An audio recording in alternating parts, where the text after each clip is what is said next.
In this class, we would like to discuss Article 20 of the Constitution, which provides protection in respect of conviction for offences, and as per the clause 1, no ex post facto criminal legislation would be applicable in case of any conviction of an offense, and as per clause 2 it would be double jeopardy. And regarding the third class, no one could not be compelled to be a witness against himself. And all these provisions we would like to discuss with two important or outstanding leading cases, and that is Prahlad versus State of Bombay, and the second one, Ramesh Chandra versus the State of Bombay, and in which the judgment were delivered by the Supreme Court. So the very provisions of this article were interpreted and amplified by the courts subsequently. The first clause was interpreted to mean that the legislatures in India could not pass an ex post facto criminal legislation, that is, could not make an act a crime for the first time and then make that legislation retrospective. Secondly, the legislature could not inflict penalty greater than that which could be inflicted under the law which was in force when the crime was committed. And thirdly, what is prohibited under this clause was the conviction or sentence under an ex post facto legislation, and not the trial thereunder. And further, the prohibition was only against judicial punishment, not against enforcement of other penalties or imposition of disabilities by the state. So, in the very leading case, Prahlad versus the state of Bombay and Ramesh Chandra versus the state of Bombay, the High Court of Bombay ruled that the words convicted and offense meant that clause 1 of Article 20 did not apply to preventive detention or an order of externment. The second clause of Article 20 was interpreted to mean that if a person was both prosecuted and punished for an offense, he could not be prosecuted again. But if there was no punishment, only prosecution, the guilt must be the same as was the subject matter of the first prosecution. Further, the words prosecuted and punished were interpreted to mean that the proceedings must be before a court of law or a judicial tribunal.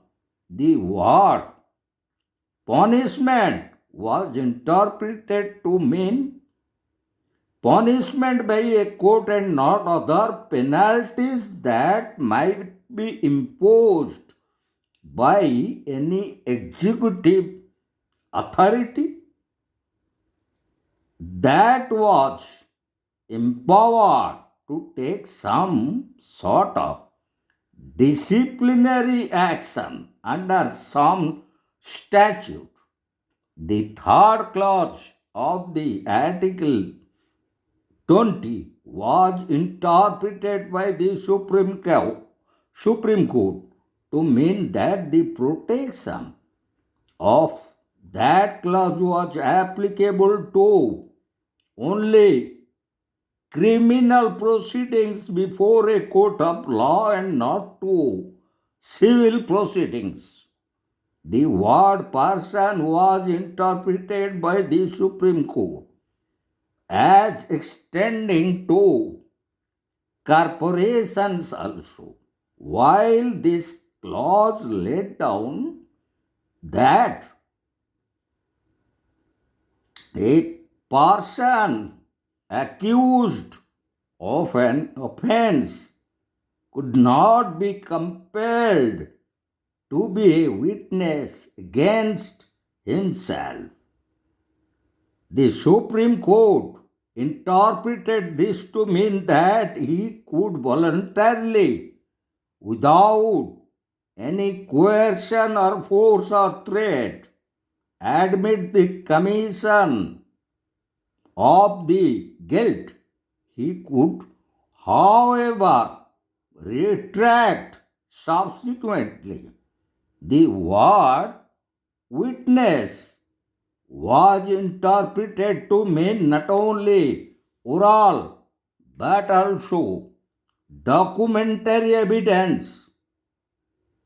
The provisions interpreted to mean not only oral but also documentary evidence. The provisions of Clause 3 did not attract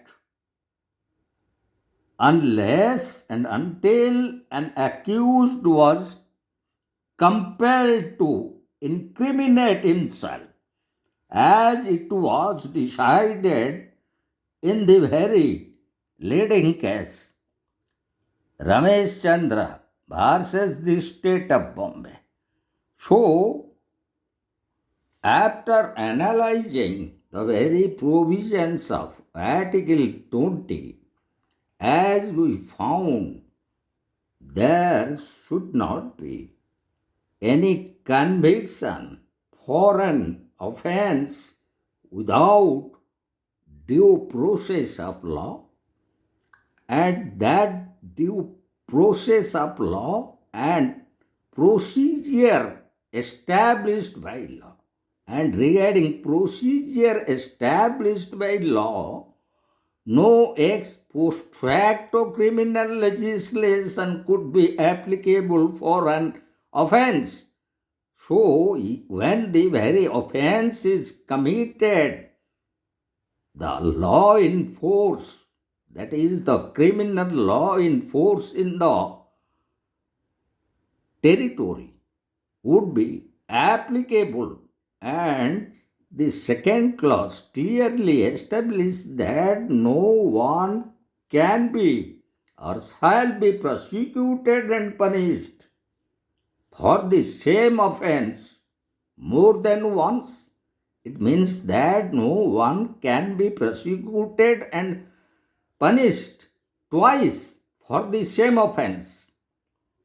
And thirdly, as it is provided that no person accused of an offense shall be compelled to be a witness against himself.